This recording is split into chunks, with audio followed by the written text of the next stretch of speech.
তো গাইস আমাদের কাছে একটা এলজির মাইক্রোওয়েভ এসছে। এটা যেটা প্রবলেম, যেটা খাবার কোনো কিছু গরমই হচ্ছে না। তো আমরা এটাকে চালিয়ে দেব। একটা ভিজে কাপড় নিয়ে আমি এর মধ্যে দিয়ে দেখবো যে গরম হচ্ছে কিনা।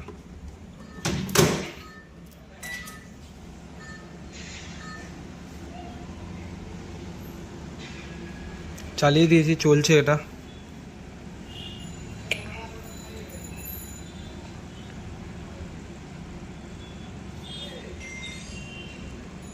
স্টপ করে দেব।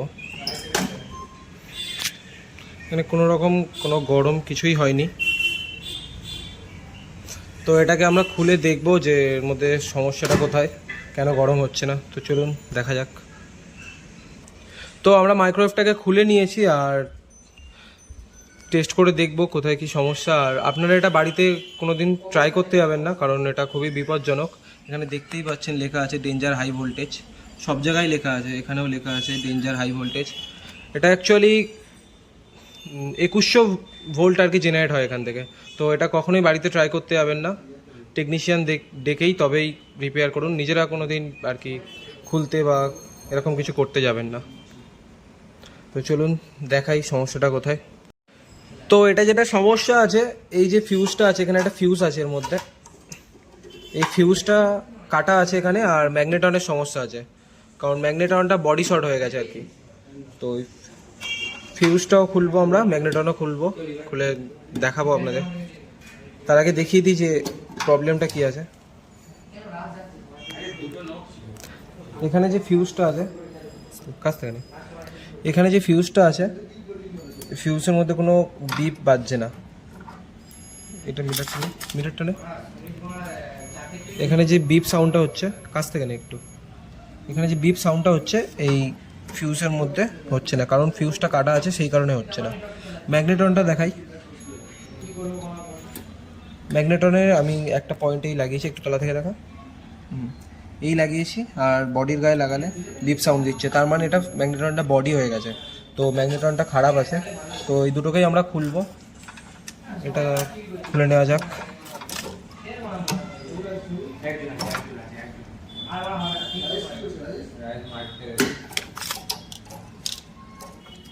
তো এরপর আমরা ম্যাগনেটনটা খুলবো, আপনাদেরকে দেখাবো কীভাবে ম্যাগনেটনটা খুলবো। চলুন।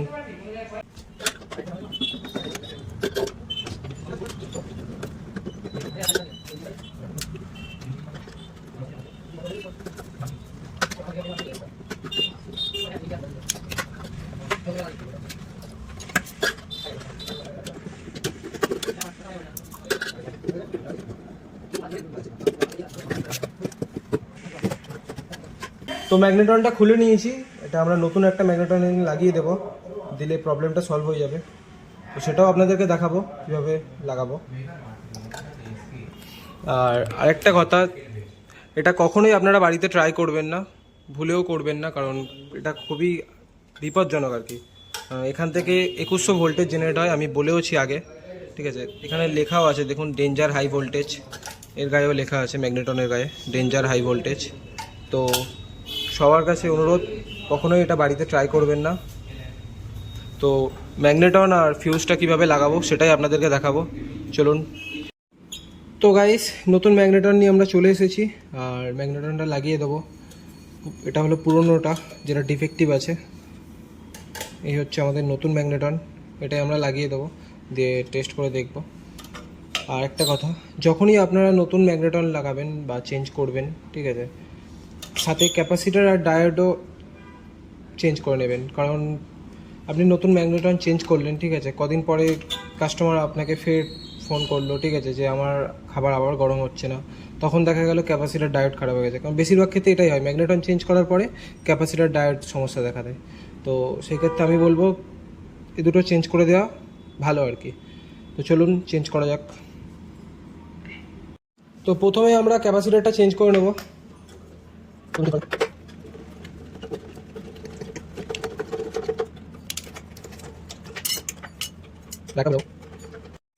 ক্যাপাসিটারটা আমরা খুলে নিয়েছি, এটা হলো পুরনো ক্যাপাসিটার, আর নতুনটা লাগিয়ে দেবো।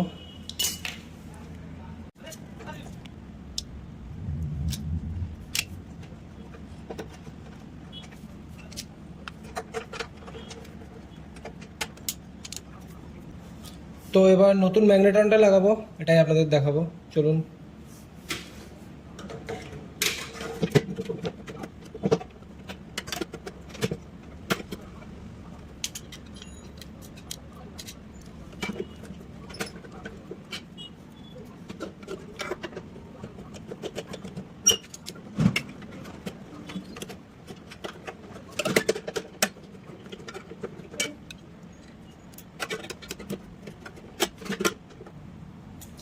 নতুন ফিউজটা এটাও লাগিয়ে দেবো আমরা।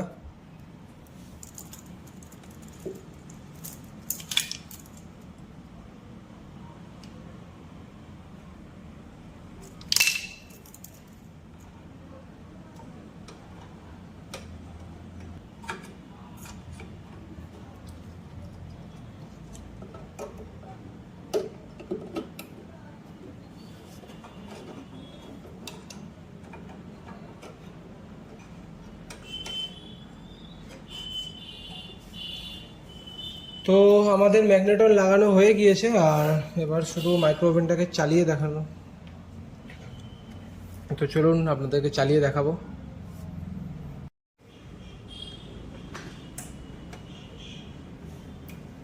একটা ভিজে কাপড় নিয়ে নেবো, দিয়ে দেবো।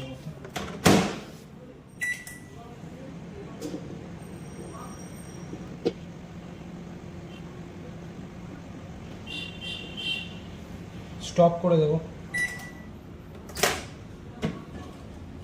এখানে গরম হয়েছে কাপড়টা, বোঝাই যাচ্ছে। হাত দিয়ে দেখ, গরম হয়েছে তো? হ্যাঁ। তো এবারে আমরা মাইক্রোওভেনটার কভারটাকে লাগিয়ে দেবো, লাগিয়ে দেওয়ার পরে কাস্টমারকে আবার রিটার্ন করে দেবো এটা। তো আজকে ভিডিওটা এখানেই শেষ করলাম, নেক্সট ভিডিওতে আবার দেখা হবে, টাটা।